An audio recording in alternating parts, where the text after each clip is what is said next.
All right, so Amazon, huh? Thinking about adding a little something to that portfolio. And you're smart to be doing your homework because That, my friend, is the million-dollar question. A lot of people want to know that. And, I always like to think of it this way. You wouldn't put all your eggs in one basket, right? smart. It's the same in investing. Diversification is key. Amazon's got all these different revenue streams coming in. So even if one part of their business hits a rough patch, the others can kind of pick up the slack, keep things moving, keep that growth going. And that's what you want to see. Yeah, you want that stability. Speaking of growth, your notes, they're pretty impressive. 209% over Right. the past 5 years. That's a big number. That's huge. That's the kind of return on investment that makes you want to break out the champagne, right? Absolutely. But Yeah. we got to be realistic here. There's been a bit of a dip lately, haven't they? Yeah, there has.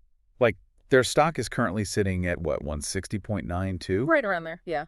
So is this like a dip worth buying? Hmm. What do you think? It's definitely possible. It could be a good buying opportunity, but we got to look a little closer, That price to earnings ratio, the PE ratio, that's important. For Amazon, we're looking at 37.89.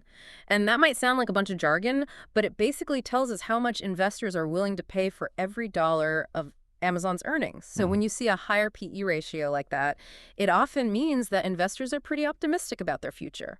They're expecting big things, big growth. And it sounds like the analysts agree with you. I mean, the Mm. consensus is a strong buy. They're even projecting a target price of 215.07. That's a pretty significant jump. It is. So what is it about Amazon that's got everyone so fired up? What's driving all this growth? Well, in a nutshell, AWS, AWS. Amazon Web Services. It's kind of like the engine you don't see quietly powering a huge chunk of the internet. And I'm not just talking about a few websites here and there. We're talking about the backbone, the infrastructure for countless websites, apps, online services, you name it. So they're like the landlord of the internet. Yeah. Everyone's paying rent to Amazon. Basically. And it's a smart move on their part because they were one of the first ones to really jump into the cloud computing game.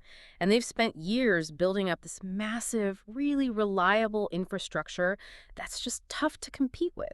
Okay, that makes sense. But what about those other big players, though? Google, Microsoft, they're all fighting for their piece of that cloud computing pie. What gives Amazon the edge?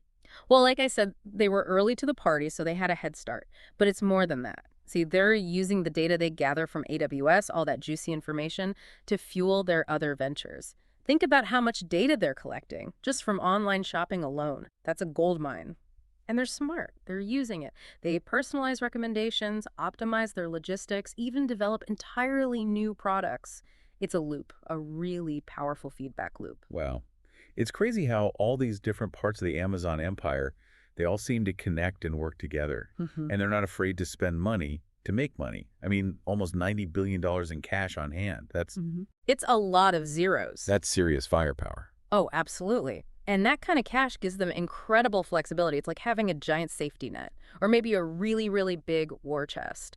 They can weather pretty much any economic storm, invest in new technologies, like all that AI stuff everyone's buzzing about, maybe even acquire other companies to, expand their reach even further. So it's not all sunshine and roses, though, right? I mean, they've got to have some debt, too. Oh, yeah, of course. They've got about 133 billion in debt on the books. Okay, that's not an insignificant amount. No, it's not, but you have to look at it in context. With the Yeah. kind of cash flow they have coming in with those massive revenues, it seems pretty manageable. All right, so let's break it down for the folks at home, sum it all up. We've got a company, incredibly diverse income streams, a history of innovating and disrupting entire industries, and if the numbers don't lie, a really strong financial foundation. Seems like a solid recipe for some nice long-term gains, don't you think? I'd say so, yeah. But here's the thing about investing.